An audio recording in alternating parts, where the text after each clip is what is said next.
ព្រៃដែលចូលទៅហើយមិនងាយនឹងត្រឡប់មកវិញនេះគឺជា Aogi Dahara ឬសមុទ្រដើមឈើនៅជើងភ្នំភូជី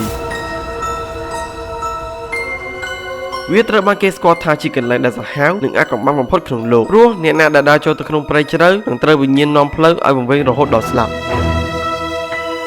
អាថ៌កំបាំងដែលឆក់មរណៈនៅក្នុងដីនៃព្រៃសម្បូរទៅដោយជាតិដែកពីកំអែភ្នំភ្លើងដែលធ្វើឲ្យត្រីវិស័យនិងប្រព័ន្ធ GPS ទាំងអស់ត្រូវគាំងឬវិលចុះឡើងមិនឈប់នៅពេលដែលអ្នកវង្វេងអ្នកនឹងមិនអាចរកផ្លូវចេញបានឡើយទោះបីជាមានបច្ចេកវិទ្យាទំនើបយ៉ាងណាក៏ដោយអ្វីដែលព្រឹកសម្បូរបំផុតគឺជំនឿទៅលើវិញ្ញាណខ្មោចដែលមិនទាន់ទៅចាប់ជាតិជនជាតិជប៉ុនជឿថាព្រៃនេះមានវិញ្ញាណតាមលំបន្លាចអ្នកដែលចូលទៅម្នាក់ឯងដោយការខ្សឹបហៅឈ្មោះឬធ្វើឲ្យអ្នកមានអារម្មណ៍ថាដូចជាមានគេដើរនៅពីក្រោយ